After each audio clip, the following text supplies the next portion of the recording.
Siap, hormat. Beri salam.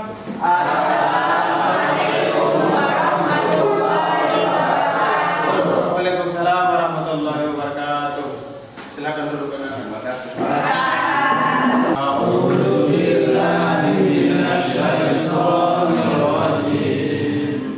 Bismillahirrahmanirrahim. Alhamdulillahi rabbil alamin. Ar-Rahmanir Rahim. Maliki yaumiddin. Iyyaka na'budu wa iyyaka an'amta 'alaihim ghairil maghdubi 'alaihim waladdallin. Megajai. Hadir Pak. Yang kedua Jaki. Ada Pak. Yang ketiga Adit. Ada Pak. Yang keempat, Hadir Pak. yang ke-10 Ika Rahmayati. Hadir Pak. Yang ke-11 Aswandi. Ada Pak. Yang ke-12 Jeffrey Arif. 13 Rehan. Ada Pak. Ada. Jadi kita masuk untuk pertemuan kita pada pagi hari ini tentang sumber hukum Islam. Jadi tujuan pembelajaran yang harus kita capai itu yang pertama menjelaskan arti Al-Quran dengan Al-Quran maupun Al-Hadis. Yang keempat mempresentasikan hasil diskusi tentang Al-Quran, Al-Hadis dan Ijtihad. Yang kelima membuat kesimpulan. Dan yang keenam kita membuat contoh perilaku Muslim. Tolong perhatikan yang ada di layar. Yang ada di layar ini itu tentang sumber hukum Islam. Siapa yang tahu tentang sumber? Jadi kita masuk pembahasan yang pertama itu tentang Al-Quran. Jadi anak-anak, siapa yang tahu tentang pengertian Al-Quran? Angkat tangan.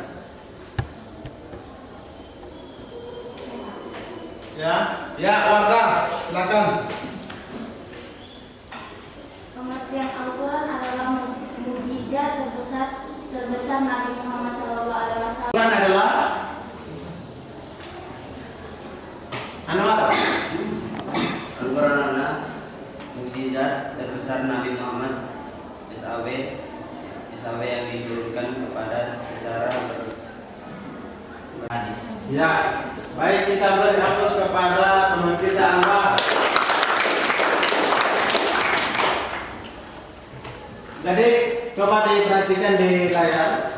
Yang pertama itu secara benda yang berasal dari kata kuro'ah, artinya membaca. Adalah kalam Allah Subhanahu wa taala yang diturunkan kepada Rasul dan penutup bagi nabinya Muhammad sallallahu alaihi wasallam. Al-Quran yang pertama apa? Yang pertama apa?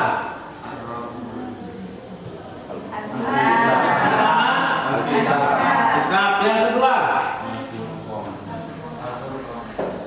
Yang kedua tentang Al-Quran. Yang ketiga? Artikil. Yang keempat? Siapa? Ayo siapa? Wisnu. Ayo ulang Wisnu. Kedudukan dan fungsi Al-Quran. Al-Quran sebagai kitab Allah Subhanahu wa taala menempati posisi sebagai sumber pertama dari seluruh ajaran Islam, baik yang mengatur hubungan manusia dengan dirinya sendiri, hubungan manusia dengan Allah Subhanahu wa taala, hubungan manusia dengan sesamanya, dan hubungan manusia dengan alam. Adapun fungsinya adalah Dan fungsi Al-Quran yang pertama itu kedudukan. Terus yang kedua fungsi. Kedudukan Al-Quran sebagai kitab Allah Subhanahu wa taala yang menempati posisi sebagai sumber pertama. Sumber pertama dan utama dari seluruh ajaran Islam, baik yang berhubungan dengan manusia, itu artinya berhablum minan nas, dan kita berhablum minallah.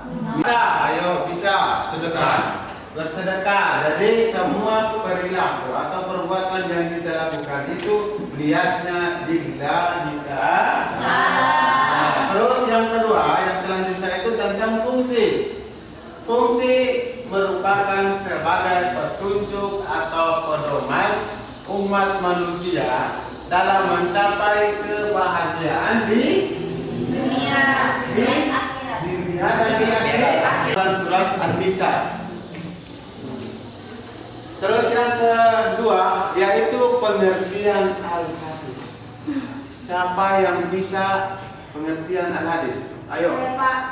Nama siapa? Bahasa atau etimologi berasal dari bahasa Arab yang artinya baru, tidak lama. Secara syariat atau terminologi adalah segala tingkah laku Nabi Muhammad SAW, baik berupa ucapan atau qauliyah, perbuatan atau fi'liyah, dan maupun ketetapan atau takriyah. Iya, beri aplaus kepada teman kita Aida.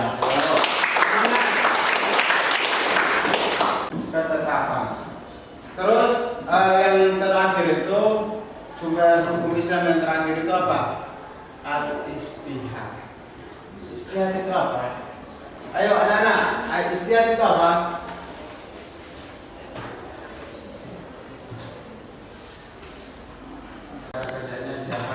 Ya, Pak? Artinya berusaha dengan sungguh-sungguh. Iya, betul. Lanjut. Secara syar'i adalah mengarahkan upaya serius untuk melakukannya. Untuk melakukan pengambilan istihad. Jadi sekarang Pak akan membagikan 3 kelompok. Itu ada satu kelompok Al-Quran, kedua kelompok Al-Hadis. Kadang dia tidak.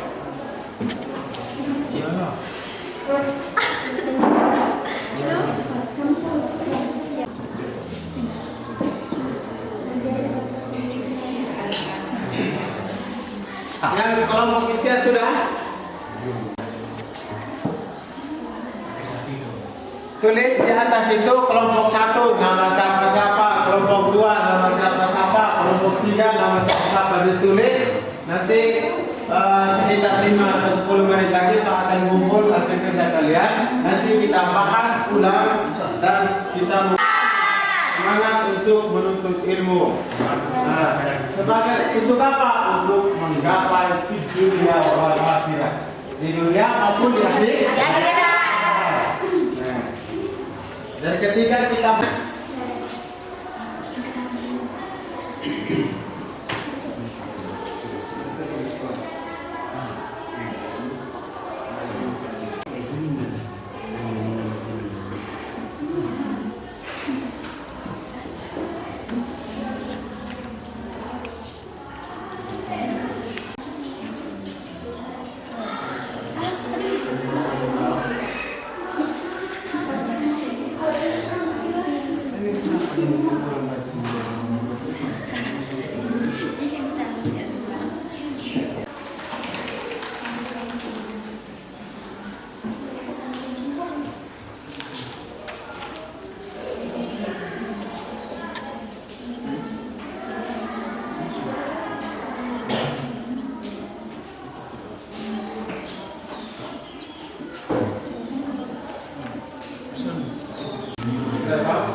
jadi alhamdulillah kalian sudah kerja kelompok.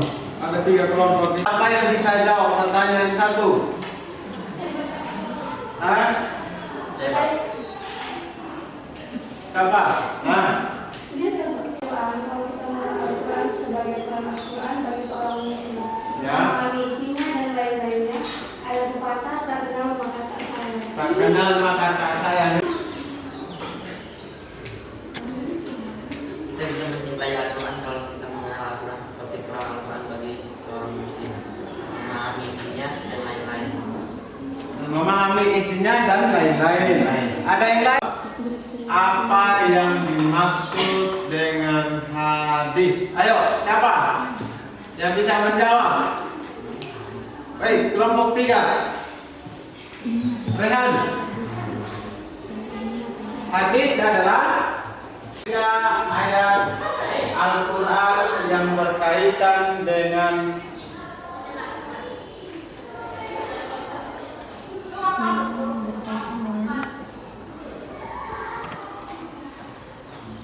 ayat Al-Quran yang berkaitan dengan Fadlu minallah. Berapa nomor itu? Nah, jadi tiga nomor ini menjadi tugas. Assalamualaikum warahmatullahi wabarakatuh. Waalaikumsalam.